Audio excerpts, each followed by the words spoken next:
and I want to talk to you about why I wrote the book. So I had 3 big books. Okay, you can see how thick they are, and that's with fairly small print. They're 125,000 words each. So Shaded Light is the first, Glitter of Diamonds is the second, and Shadow of a Butterfly is the third. And we have a plan to market the books to get new people who haven't read them yet to find them, because we know that there are a lot of people out there who would love to read them if they knew that they existed, which of course is the main thing about marketing. You want to find the people who don't know yet that they want your product. So what we've been doing is we have Shaded Light free pretty well everywhere as an ebook. And if you came to my website, jamenzies.com, you could then sign up and get Glitter of Diamonds free, which means essentially that you're getting 250,000 words absolutely free. And so we wanted you to then hopefully buy Shadow of a Butterfly and my book of short stories and hopefully whatever else I write. And we made the decision that it was kind of dumb to give away 2 big books, and that I should write another book that would be smaller but would also hopefully be something that would attract people. And that's why we came up with The Case of the Homeless Pup.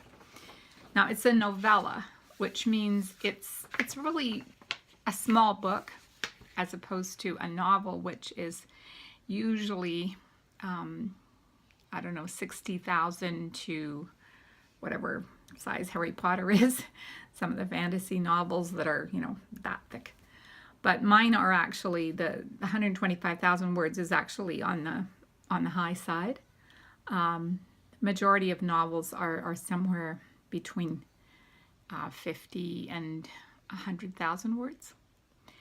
And so I thought, okay, I'm going to write a 20,000 word, you know, long short story. And of course, as everything I do does, it expanded. And so we ended up with a novella, which is just under 40,000 words. So about a third of the size of one of my books. And I'll be honest, I sat down to decide what to write. I wanted to write something that would attract people. And one of the problems with Glitter of Diamonds is it's a great book, but because I put the setting on my books, and I'm going to talk about that in another little clip, but because Glitter of Diamonds it has a connection to the professional baseball world and the media around it, some people I think were like, oh, I'm not sure I want to read that. So I thought, okay, what can I write about that I'm sure everybody will want to read? So what do? You put a puppy on the cover. So that was actually my first decision. Whatever I wrote, it was going to have a puppy. I'm more a dog person than a cat person. So the puppy was actually the first thing I decided. And then I ended up with a really, really good story because there was something that had been on my mind, and I'm going to talk about that when I talk about the plot. And but just to say that while I started out trying to write something that would be attractive to a lot of people, not just because of the puppy, but there's so much on TV and in books about forensics these days, and there's just something about solving that mystery of who someone is and what happened, and I'm a sucker for it myself. I love finding something that is connected with the past and trying to put it together. And I did sort of a little bit of that in one of my stories that was in the whole shebang that Sisters in Crime Canada published and is now in my book of 7 short mystery and suspense. Sorry. 7, I can't remember my own title. 7 short mystery and suspense stories, something like that. But it is there, and it's connected with something that happened in the past that nobody knows about. And so, you know, the combination of the puppy and the skull, I thought would make for something that people would want to read. And of course, you know, I'm a pretty good writer. So I thought, yeah, I can come up with something. And I definitely did. When I talk about characters, I'm going to talk a little bit. I don't want to give away anything, but I'll talk a tiny bit about a couple of characters that are in the book. And but that was it. That's why I wrote it, because I wanted something that I could give away where I didn't feel like I was giving away a couple of years' work, only a few months in this case. But I think it's also something that will be attractive to a lot of people, and hopefully they'll like it. Now, if you've read the other books, The Case of the Homeless Pup kind of fits in after Glitter of Diamonds, just before Shadow of a Butterfly. But it doesn't really matter when you read it. The difference between the homeless pup in the other books is in each of the other books, you basically, like in Shaded Light, the murder doesn't happen until, oh my goodness, at least, well, there we go, page 114 out of 383 pages. So, you know, so that much of the book happens before the murder happens. And with Glitter of Diamonds, it's similar, not quite that far.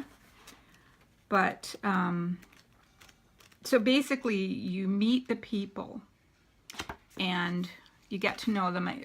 Shadow of a Butterfly, actually, I think it happens a little bit earlier, but you still get to meet the people, get to know them a little bit. Then there's a murder. Then you see, you know, the two sides of it. One is the actual investigation where Manzik and Ryan lead the police investigators trying to solve the murder, but you also see how the people change because of the murder. And that's something that I deliberately wanted to show. But in the case of the homeless pup, obviously we have a skull, which means I couldn't tell it the normal way, because then it would miss the whole part of finding out whose skull that is.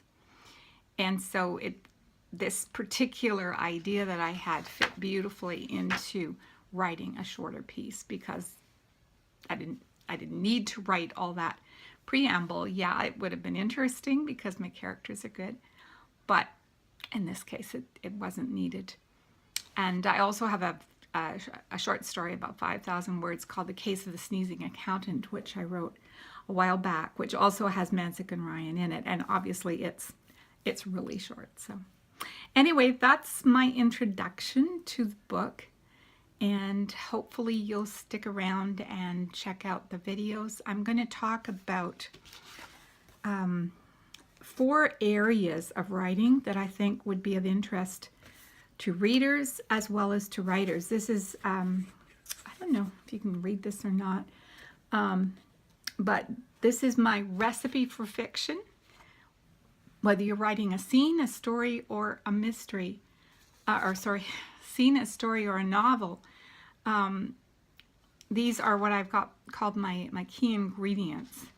And characters, setting, plot, and theme are kind of the four biggies. And then you've got things like dialogue and conflict and hooks and so forth, interior monologue. But characters, setting, plot, and theme are four areas that I spend a lot of time on. You can't see it right now, but I have areas up there for things I'm planning, and at the very top where, well, I guess I can let you see it, the very, very tippy top, those say characters, plot, setting, and theme. Well, setting comes first. Setting, characters, plot, and theme. And so that's always on my mind when I'm writing. And I'm going to talk about a little bit about those things and how they pertain to the case of the homeless pup. So thank you for listening, and hopefully you've enjoyed this. Thanks.